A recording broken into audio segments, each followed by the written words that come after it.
പുളിവെള്ളത്തിൽ ആദ്യം പാൽ ചേമ്പ് തോല് ചെത്തി ചെറിയ കഷ്ണങ്ങളാക്കി ഇട്ടിട്ടുണ്ട്. അത് 10 മിനിറ്റ് വെന്തതിന് ശേഷം നമ്മൾ പുളിവെള്ളത്തിൽ കായം ഒരു ചെറിയ കായം, മഞ്ഞൾ പൊടി, കറിവേപ്പില ഒക്കെ ഇട്ട് തിളപ്പിച്ചതിന് ശേഷം ഇത്ര പോലെ ഒരു പാൽ ചേമ്പ് തോല് ചെത്തി നല്ലവണ്ണം കഴുകി ചെറിയ തുള്ളുകളാക്കി നട്ടിട്ടിട്ടുണ്ട്. അത് 10 നിമിഷം വെന്തതിന് ശേഷം ബാക്കിയുള്ള കഷ്ണങ്ങളായ മത്തൻ, ഉള്ളി, വഴുതനങ്ങ ഈ 3 ഉള്ളൂ. എങ്കിലും മുരിങ്ങക്ക സീസൺ ഇല്ലല്ലോ, അതുകൊണ്ട് ഇട്ടില്ല. എന്നാൽ 4 ചെറിയ ഉള്ളി തൊലിച്ചതിനകത്ത് ഇട്ടിട്ടുണ്ട്. ചെറിയ ഉള്ളി ആകുമ്പോൾ കടുക് മൂപ്പിച്ചിട്ടും ഇടാം. ഇതൊരു പുളിവെള്ളത്തിൽ വെന്തായാലും നല്ലത് തന്നെ, നല്ല രുചിയും മണം തന്നെ കിട്ടും. സോ ഇതിപ്പോൾ വെന്തുകൊണ്ടിരിക്കുന്നു. ഞാനിതിനകത്ത് ചേർക്കാനുള്ള പരിപ്പ് പ്രഷർ കുക്കർ വെച്ച് റെഡിയാക്കിയിട്ട് ഞാൻ ഇത്രയും പരിപ്പ് യൂസ് ചെയ്യാറുണ്ട്. പരിപ്പ് ഇടുന്നത് നല്ല സ്വാദാണ്, പ്രോട്ടീൻസാണ്, കുറച്ച് കട്ടി കിട്ടും. പക്ഷേ ഞാനിത്തിരി നീട്ടും, കുറച്ച് പുളിവെള്ളത്തിൽ തന്നെ ഇച്ചിരി ഹോട്ട് വാട്ടർ അധികം ചേർത്ത് സാമ്പാരത്തിൽ അധികമാക്കിയാൽ ഈ സാമ്പാർ തന്നെ നമുക്ക് 2 ദിവസത്തേക്ക് വെച്ചിരുന്ന് കഴിക്കാൻ നല്ല ടേസ്റ്റാണ്. ഒരു കുഴപ്പവുമില്ല. ചൂടാക്കി കഴിക്കുന്ന ഒരു വിഭവത്തിൽ ഒന്നാണ് സാമ്പാർ. തലേന്നുള്ള സാമ്പാർ അടുത്ത ദിവസം നമുക്ക് തിളപ്പിച്ച് കഴിക്കാവുന്നതാണ്. ഞാൻ വഴുതനങ്ങ, മത്തൻ ആൻഡ് വെണ്ടക്ക ഇട്ടിട്ടുണ്ട്, ഉള്ളി ഇട്ടിട്ടുണ്ട്, പാൽച്ചേമ്പ് ഇട്ടിട്ടുണ്ട്. പാൽച്ചേമ്പ്, മത്തനും കൊത്തവരങ്ങ ഈ 3 കോമ്പിനേഷനുമാണ് സാമ്പാറിന് മണം നൽകുന്ന പച്ചക്കറികൾ.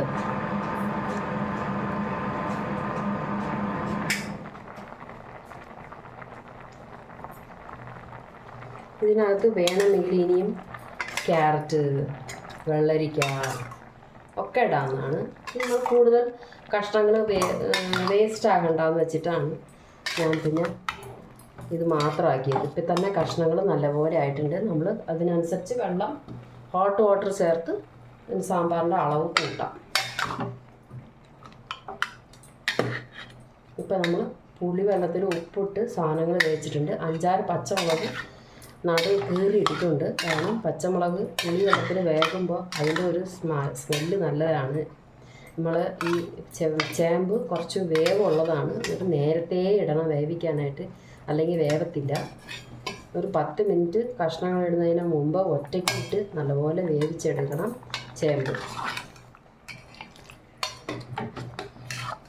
ചേമ്പൊക്കെ നല്ലതാണ്. അതപ്പോൾ വെണ്ടയ്ക്ക നന്നായിട്ട് വതങ്ങിപ്പോയിട്ടുണ്ട്. അത് വെച്ചാൽ ഉണങ്ങിപ്പോയ വെണ്ടയ്ക്കയാണ്. അതുകൊണ്ട് നല്ലവണ്ണം പുളിവെള്ളത്തിലിട്ട് വേവിച്ചാൽ അതിനൊരു വേവ് കിട്ടുള്ളൂ, അല്ലെങ്കിൽ വേഗത്തില്ല. വെണ്ടയ്ക്കൊക്കെ പെട്ടെന്നൊന്നും വേവുന്ന വെണ്ടയ്ക്കൊന്നും കിട്ടാറില്ല. അതുകൊണ്ട് നല്ലപോലെ തന്നെ കുറച്ച് നേരം സമയമെടുത്ത് തന്നെ കഷ്ണങ്ങൾ വേവിക്കുക. ഇത് പരിപ്പിൻ്റെ കുറച്ച് വെള്ളം ചേർത്ത് ഞാൻ വേവിച്ചിട്ടുണ്ട്. അടുത്തത് ഇനിയുള്ളത് ഒരൊറ്റ ചേരുവ മാത്രമേ ഉള്ളൂ, സാമ്പാർ പൊടി. അത് കടുക് വറുത്തിട്ട് കഴിഞ്ഞാൽ നമ്മുടെ സാമ്പാർ റെഡിയാണ് ഇവിടെ.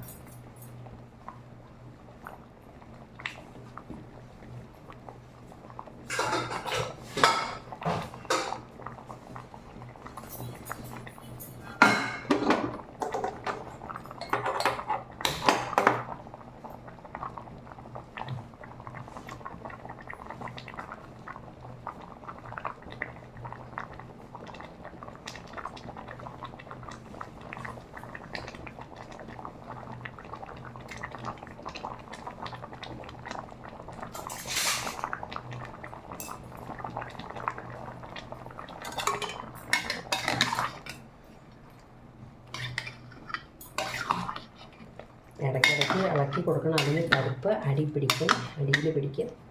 പിന്നെ സാമ്പാർ പൊടിയിൽ എന്തൊക്കെ ചേർത്തിട്ടുള്ളതെന്ന് അറിയാലോ. അല്ലെങ്കിൽ മിക്ക ആൾക്കാരും കടകളിൽ നിന്ന് വാങ്ങിക്കുന്ന ആൾക്കാരായിരിക്കും. എന്നാലും സാരമല്ല, ഞാൻ പറയാം. ഇൻഗ്രീഡിയൻറ്റ്: കായം, പച്ചമുളക്, മല്ലി, കടലപ്പരിപ്പ്, ഉലുവ, കുരുമുളക്, ജീരകം കുറേശ്ശെ നമ്മളിട്ട് എല്ലാം കൂടെ ചേർത്ത് വറുത്ത് പൊടിച്ച് വെച്ച സാമ്പാർ പൊടിയാണ്. അതിനകത്ത് കറിവേപ്പിലയും കായം ഒക്കെ ഉണ്ട്. കുറച്ച് ഉഴുന്നും കൂടെ നമ്മൾ ചെറുതായിട്ട് വറുത്ത് സാമ്പാർ പൊടിക്കകത്ത് ഇട്ടിട്ടുണ്ട്, കുറച്ച് കട്ടി കിട്ടാൻ വേണ്ടിയിട്ട്.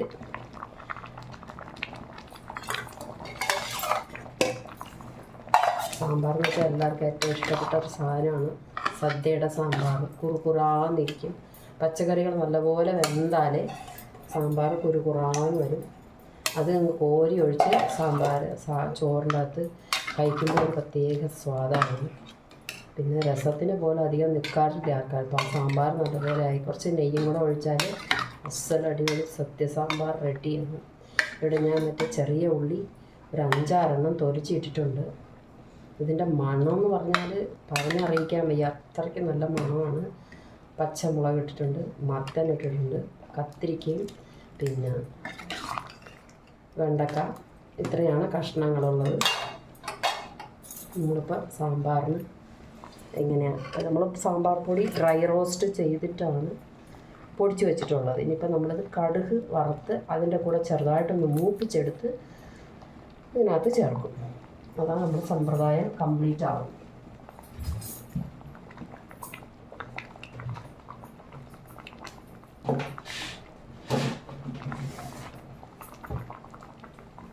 ഇത് സാമ്പാർ പൊടിയാണ്. കളറുള്ള നല്ല വറ്റൽ മുളക് നല്ല ഉണക്കി എടുത്ത് കറക്റ്റ് അളവിൽ ചേർക്കുമ്പോൾ അങ്ങനെ ഇരിക്കും. കളറും രുചിയും നല്ല മണവും ഒക്കെ ഉണ്ടാവും. നമ്മൾ വീട്ടിൽ കറിവേപ്പിലയും കായവും കൂടെ ഇട്ട് മല്ലി മുളക് നമ്മൾ വറുത്ത് പൊടിക്കുമ്പോൾ അതിൻ്റെ പ്രത്യേക മണമാണ്. കറിവേപ്പില ഇടാൻ മറക്കരുത്. ഇത്തിരി ഉപ്പും വറുത്ത് നമ്മളതിനകത്ത് സാമ്പാർ പൊടിക്കകത്ത് ഇടും. അതായത് സാമ്പാർ പൊടിക്ക് ആവശ്യമുള്ള ചെറുതായിട്ടുള്ള ഇത്രയും കല്ലുപ്പ് എടുത്ത് നന്നായിട്ട് വറുത്ത് സാമ്പാർ പൊടി പൊടിച്ച് വെച്ച് കഴിഞ്ഞാൽ കേട് വരത്തില്ല. ട്രൈ ചെയ്യണം. കല്ലുപ്പിൽ 81ഓളം എന്ന് പറഞ്ഞാൽ ഔഷധ ഗുണങ്ങളുണ്ടെന്നാണ് സയൻറ്റിസ്റ്റ് പറയുന്നത്. മറ്റേ അതിൻ്റെ ബൈ പ്രോഡക്റ്റാണ് ടേബിൾ സോൾട്ട് എന്നും ആൾക്കാർ പറയുന്നത്. നമ്മൾ ക്രിസ്റ്റൽ സോൾട്ടിൽ അത്രയും ഔഷധ ഗുണങ്ങളുണ്ട്.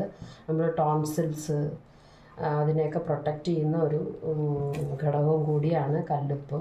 അതിനകത്ത് നമ്മൾ സാമ്പാർ പൊടിക്കകത്തിട്ടുണ്ട്. സാമ്പാറിൽ പുളി വെള്ളത്തിൽ മഞ്ഞൾപ്പൊടി, കറിവേപ്പില, കായം, കുറച്ച് ഉപ്പും കൂടെ ഇട്ടാണ് നമ്മൾ തിളപ്പിച്ച് അതിനകത്ത് ഓരോ കഷ്ണങ്ങളായിട്ടിട്ട് വേവിച്ച് പരിപ്പ് നമ്മളൊരു 2 പിടി പരിപ്പെങ്കിലും നന്നായിട്ട് കുഴയെ വേവിക്കണം. നിറയെ വെള്ളം വെച്ച് വേവിച്ചെടുത്ത് ഇതിനകത്ത് ചേർക്കുമ്പോഴാണ് ആ കുറുകുരാന്നുള്ള ടേസ്റ്റ് വരുന്നത്.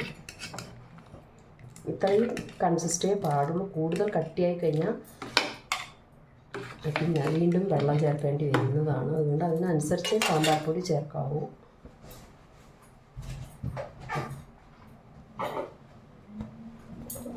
ഞാൻ സാധാരണ 2 ടേബിൾ സ്പൂൺ സാമ്പാർ പൊടിയാണ് ഇടാറുള്ളത്. ഇച്ചിരി വെളിച്ചെണ്ണ ഒഴിച്ച് കടുക് നമ്മൾ വറുത്തെടുക്കാം. കടുക് മൂപ്പിച്ചിട്ട് സാമ്പാർ പൊടി വറുത്ത് കോരിയിടാം.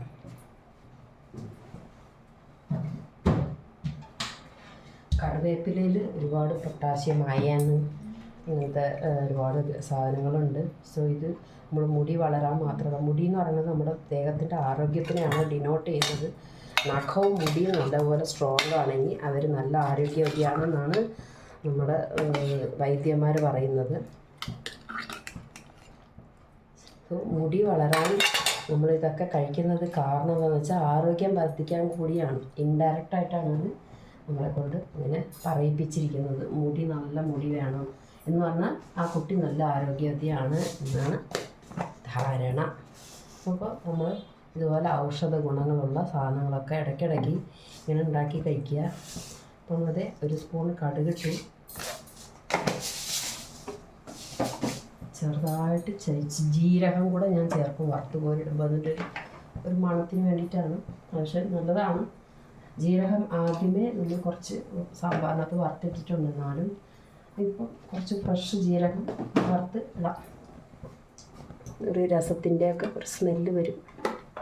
രസത്തിന് സാമ്പാറിന് വലിയ വ്യത്യാസങ്ങളൊന്നുമില്ല. അതിനകത്ത് കഷ്ണമുണ്ട്, അതിനകത്ത് കഷ്ണമില്ല, അത്രേ ഉള്ളൂ. മനസ്സിലായോ? ഓക്കെ.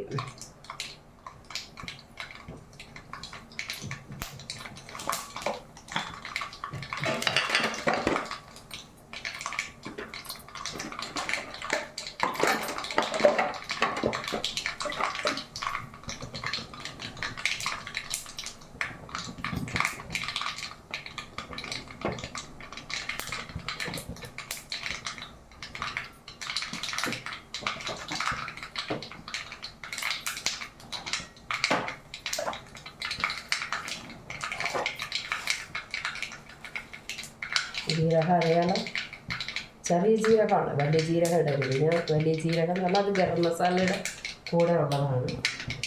ജീരകം ഇട്ടു, ചെറുതായിട്ട് ജീരകം ഇട്ടു.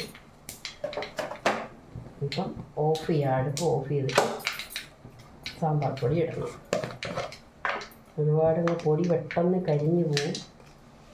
മുളകൊക്കെ ഭയങ്കരമായിട്ട് കരിഞ്ഞു പോയാൽ പ്രശ്നമാണ്. ഇതാണ് 1 സ്പൂൺ അളവ്. ഇതിങ്ങനെ ഈ എണ്ണയ്ക്കകത്ത് ഇടുക.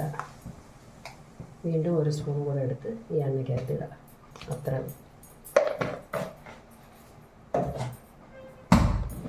ഇതിത്തിരി ആ ചൂടിൽ കിടന്ന് എണ്ണയിൽ കിടന്ന് മൂക്കട്ടെ.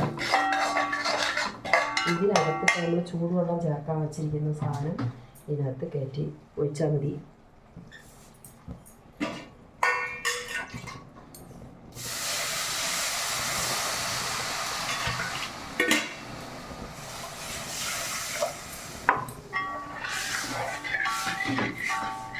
നമ്മൾ ഓരോ സമയം വറുത്തും അരയ്ക്കാനൊക്കെ നിൽക്കരുത്. നമ്മളിങ്ങനെ പൊടിച്ച് വെച്ചിട്ടുണ്ടെങ്കിൽ എത്രയും പെട്ടെന്ന് നമുക്ക് സാമ്പാർ റെഡിയാക്കാൻ സാധിക്കും.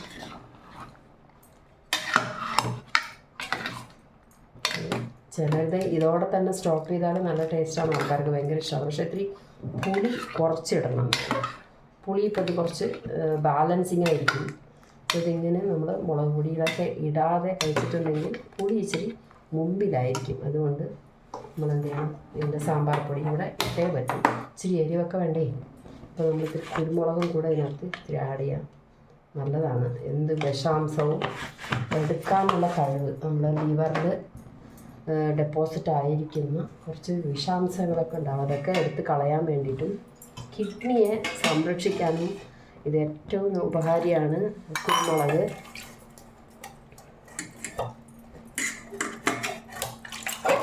നമ്മളിത് ഇതിനകത്ത് സാമ്പാറിനകത്ത് ആവശ്യമുള്ള എക്സ്ട്രാ വെള്ളമാണ് നമ്മളിങ്ങനെ ചട്ടിയിലിട്ട് തിളപ്പിച്ച് ഈ സാമ്പാറിൻ്റെ പൊടിയുടെ ഒപ്പം തിളപ്പിച്ച് അതിങ്ങനെ ചേർക്കുമ്പോൾ കട്ട പിടിക്കാതെ അങ്ങ് മിക്സായിട്ട്. ഇപ്പം നമ്മൾ വഴുതനങ്ങ അവസാനമാണ് ഇട്ടത്. അത് ഇവർ വെന്തുകൊണ്ടിരിക്കുകയാണ്.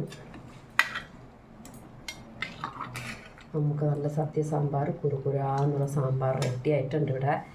ഇതിനകത്ത് ഞാൻ ലാസ്റ്റായിട്ട് കുറച്ച് നെയ്യും കൂടെ ഒഴിക്കും. ചൂട് നെയ്യ്, ഇത്രയും നെയ്യ്, കുറച്ച് നെയ്യിനെ കണ്ടൊന്നും പേടിക്കേണ്ട ആവശ്യമില്ല. കാരണം നമ്മുടെ എപ്പോഴും നമ്മുടെ വയറിൽ പെപ്റ്റിക് കോട്ടിങ്ങുണ്ട്, അതിന് നെയ്യ് ആവശ്യമാണ്. അതിനെ ശക്തിപ്പെടുത്താൻ വേണ്ടിയിട്ട് നെയ്യിൻ്റെ ആവശ്യമുണ്ട്. അല്ലെങ്കിൽ അൾസർ പോകുന്ന അസുഖങ്ങളൊക്കെ പെട്ടെന്ന് നമുക്ക് ഉണ്ടാകുന്നതാണ്. നമ്മൾ കഴിക്കുന്ന പല ആഹാരങ്ങളിലും കൂടുതലായിട്ട് മറ്റേ അജിനോമോട്ടോ പോലത്തെ സോൾട്ടുകളൊക്കെ ആഡ് ചെയ്യുന്നുണ്ട്. നമ്മൾ ടേസ്റ്റിന് വേണ്ടതൊക്കെ കഴിച്ചു പോകും. അത് നമ്മുടെ പെപ്റ്റിക് കോട്ടിങ്ങിനെ ബാധിക്കും. പിന്നെ ബോഡിക്കകത്ത് എക്സ്ട്രാ കുറച്ച് അവശിഷ്ടങ്ങളൊക്കെ നമ്മൾ കഴിച്ചതൊക്കെ ശരിക്കും ദഹിക്കാതെ വയറിൽ നിന്ന് പോകാതെ അവിടെ കെട്ടിക്കിടന്ന് അത് പിന്നെ ഗ്യാസായിട്ട് ട്രാൻസ്ഫർ ആകും. അപ്പോൾ ഗ്യാസ് ആകുമ്പോഴാണ് നമുക്ക് ഇതിൻ്റെ പെപ്റ്റിക് കോട്ടിങ് പൊള്ളിച്ചെടുത്തിട്ട് ആസിഡ് പുറത്തേക്ക് വരുന്നത്. അതാണ് ആസിഡ് റിഫ്ലക്സ് എന്ന് പറയുന്നത്. ആ പമ്പിങ്ങിൻ്റെ കൂട്ടത്തിൽ നമ്മൾ ആസിഡ് പുറത്തേക്ക് ചാടി എല്ലാ സ്ഥലത്തും ചെന്ന് പൊള്ളിച്ച് ബേണിങ്സ് ഉണ്ടാകും. അതാണ് നമുക്ക് നെഞ്ചരിച്ചതെന്ന് പറയുന്നത്. സോ അങ്ങനെയൊന്നും ഇല്ലാതെ പെപ്റ്റിക് ലെയർ നല്ല കട്ടിയായിട്ട് ബലപ്പെടുത്താൻ വേണ്ടിയിട്ട് നമുക്ക് നെയ്യ് പോലത്തെ നല്ല ഫാറ്റ് നല്ല ഫാറ്റ് അത്യാവശ്യമാണ്. അതുകൊണ്ടാണ് നമുക്ക് സദ്യക്കൊക്കെ ആകുമ്പോഴത്തേക്കും ഇലയ്ക്ക് ചോറിട്ടിട്ട് കുറച്ച് ഉരുക്കിയ നെയ്യ് ഒഴിച്ച് കഴിക്കുന്നത് നല്ലതാണ്. പശു നെയ്യ്, വെണ്ണയെടുത്ത് ഉരുക്കിയെടുത്ത നെയ്യ് ഔഷധ മൂല്യമുള്ളതാണ്. ആയുർവേദത്തിൽ പ്രധാനപ്പെട്ട ഒരു മരുന്നിൻ്റെ കൂടെയൊക്കെ ചേർക്കാനായിട്ട് നെയ്യിനെയാണ് അവർ പറയുന്നത്. നമ്മൾ ലേഹ്യങ്ങളൊക്കെ ഉണ്ടാക്കി കഴിക്കാനായിട്ട് നെയ്യാണ് ആവശ്യം. നമ്മൾ കർക്കിടക മാസത്ത് സുഖചികിത്സ അങ്ങനെയൊക്കെ പറയുമ്പം എണ്ണ ടോണിയിൽ കുളിച്ചിട്ട് അതേപോലെ നെയ്യ് ഒഴിച്ച് ചൂട് ചോറ് കഴിക്കുമ്പോൾ ഒരു അസുഖവും വരില്ല എന്നാണ് പറച്ചിൽ. അപ്പോൾ ഇതെല്ലാം വെണ്ടയ്ക്കൊക്കെ നന്നായിട്ട് വേകണം. കാരണം ഇപ്പോൾ വരുന്ന വെണ്ടയ്ക്കൊക്കെ 10 ദിവസം കഴിഞ്ഞിട്ടാണ് നമ്മുടെ കയ്യിൽ കിട്ടുന്നത്. നമ്മൾ കയ്യിൽ വാങ്ങിച്ചിട്ട് അതൊരാഴ്ച ഇവിടെ വെച്ചിരുന്നിട്ടും സാമ്പാർ ഉണ്ടാക്കുമ്പോൾ വേഗേയില്ല. അപ്പോൾ അത് വേണമെങ്കിൽ കടുക് വറുത്തിട്ടിട്ട് അതിൻ്റെ പുറത്ത് ഈ വെണ്ടക്കായിട്ട് നന്നായിട്ട് ഒന്ന് ഉണക്കിയിട്ട് അതിന് ശേഷം സാമ്പാറിലിട്ടാലും നല്ല സ്വാദാണ്. ഈ ഉള്ളി കടുകും മൂപ്പിച്ചിട്ട് അതിൻ്റെ പുറത്ത് ഈ വെണ്ടക്ക നന്നായിട്ടൊന്ന് മൂപ്പിച്ചെടുത്തിട്ട് സാമ്പാറിനകത്ത് പുളിവെള്ളത്തിനകത്ത് ഇട്ട് കഴിഞ്ഞാലും നന്നായിട്ട് വെന്ത് കിട്ടും. സോ എനിവേസ് നമ്മൾ ആ വെണ്ടക്ക വെന്താൽ മാത്രമേ ഇതിനുള്ള സ്വാദ് കിട്ടുള്ളൂ. ഉള്ള വെണ്ടയ്ക്ക പ്രത്യേകിച്ച് നല്ലപോലെ വേവിക്കണം. വെണ്ടയ്ക്കയ്ക്ക് വേവ് കുറവാന്ന് വിചാരിച്ച് ഇരിക്കരുത്. ഞാനിപ്പോൾ ഇത് ഓഫ് ചെയ്യാണ്. ആ വെള്ളം കൂടെ ഇതിനകത്ത് ആഡ് ചെയ്യാം. ഇതിനകത്ത് ചേർത്തിട്ടുള്ള സാമ്പാർ പൊടി കലക്കി ഒഴിച്ചു. അപ്പോൾ ഇത് ഇങ്ങനെ കലക്കി ഒഴിക്കുമ്പോൾ നമുക്ക് ശരിക്കും വറുത്ത് അരച്ച് കൂട്ടുന്ന അതേ സ്മെല്ല് നമുക്ക് കിട്ടാൻ വേണ്ടിയിട്ടാണ്. ആ സ്മെല്ല് മാറാതിരിക്കാൻ വേണ്ടിയിട്ടാണ്. ഒരിക്കലും വെള്ളമില്ല എന്ന് പറഞ്ഞിട്ട് പച്ച വെള്ളം ചേർക്കരുത്, അതിൻ്റെ ടേസ്റ്റ് മാറിപ്പോവും. അപ്പോൾ നമ്മൾ സാമ്പാർ പൊടി കടുകിൻ്റെ ഇതിൽ മൂപ്പിച്ചെടുത്ത് അതിനകത്ത് 2 ഗ്ലാസ് വെള്ളം ചേർത്ത് തിളപ്പിച്ചതിന് ശേഷം ഇതിനകത്ത് ആഡ് ചെയ്ത് കഴിഞ്ഞാൽ സാമ്പാറിൻ്റെ ആ പ്രോസസ്സ് കണ്ടിന്യൂ ആവും.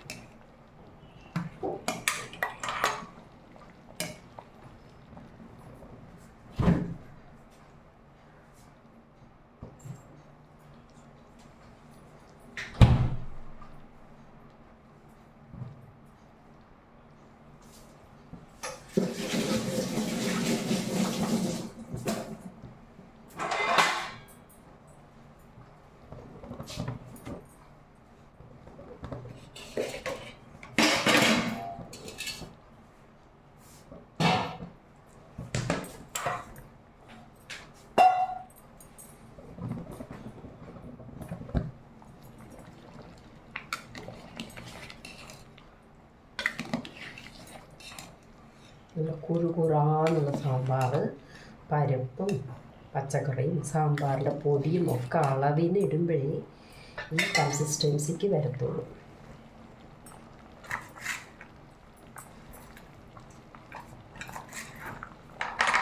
പുളി ഇത്രയും പുളി മതി. ഒരു നാരങ്ങയുടെ വലുപ്പത്തിൽ പുളിയേ ഇത് പറഞ്ഞിട്ടുള്ളൂ സാമ്പാറിന്. കൂടുതൽ പുളി ആയിക്കഴിഞ്ഞാൽ പുളി സ്വാദ് കൂടും. പിന്നെ പഞ്ചസാര ഇടേണ്ടി വരും. അപ്പോൾ ഇതിനകത്ത് ലാസ്റ്റാണ്. ഇതിപ്പോൾ ഓഫ് ചെയ്തു. ഇപ്പം മല്ലിയില ഇടും. പുളി ഇച്ചിരി കുറവായിട്ട് ഇടുമ്പോൾ ലാസ്റ്റ് ഒരു കഷ്ണം തക്കാളിയും കൂടെ അരിഞ്ഞിട്ടാൽ നല്ല ടേസ്റ്റ് ചെയ്യും.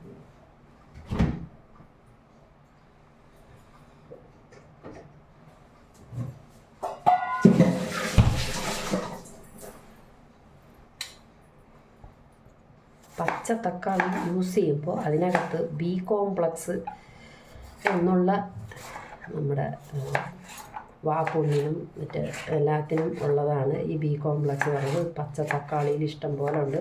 ഇത് വാട്ടർ സോലുബിൾ വിറ്റമിൻസ് ആണ്. സോ അത് അധികം ലാസ്റ്റ് സമയത്ത് ചേർക്കുമ്പോൾ നമുക്കത് നഷ്ടപ്പെടാതെ അങ്ങ് കിട്ടുമെന്നാണ് നമ്മുടെ കാരണവന്മാർ പറയുന്നത്. ബി കോംപ്ലക്സ് ടൊമാറ്റോ മല്ലിയില ഒക്കെ ഇടുമ്പോൾ എല്ലാം ഇട്ടു. ഇപ്പോൾ കടുക് വറുത്തിട്ടു, ഉള്ളി മൂപ്പിച്ചിട്ടു, പച്ചക്കറി നന്നായി വെന്തിട്ടുണ്ട്, പരിപ്പ് നന്നായിട്ട് വെന്ത് കുരുകി. ഇപ്പോൾ അളവിന് വെള്ളം കൺസിസ്റ്റൻസി ഇത്രയും ആയിട്ടുണ്ട്. അതുകൊണ്ട് കുറച്ച് പരിപ്പ് ഇത്തിരി കൂടുതലായാലും സാരമില്ല, നല്ല ടേസ്റ്റി ആയിരിക്കും. ഇതിനകത്ത് ഉപ്പ് നോക്കാം. ഉപ്പ് എന്തായാലും വേണ്ടി വരും. ചെറുതായിട്ട് 2 ഉപ്പ് വേണം.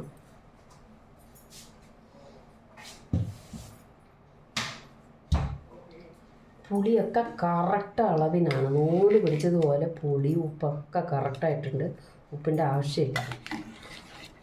നമ്മൾ ഈ ചൂടോടെ നോക്കുമ്പോൾ ഉപ്പ് അറിയാൻ പറ്റത്തില്ല. കുറച്ച് കഴിഞ്ഞിട്ടേ ഉപ്പ് ഉണ്ടെന്നുള്ളത് അറിയുള്ളൂ. അതുകൊണ്ട് നമ്മൾ ചൂടാറുന്ന വരെ ഒന്ന് വെയിറ്റ് ചെയ്യാം. സോ ഞാൻ ഇടുന്നില്ല ഉപ്പ്. നല്ല ടേസ്റ്റാണ്. അപ്പം ചെറിയ പീസ് ഒരു ശർക്കരയും കൂടെ അതിനകത്ത് ഇട്ടാൽ ഒരു ടേസ്റ്റാണ്.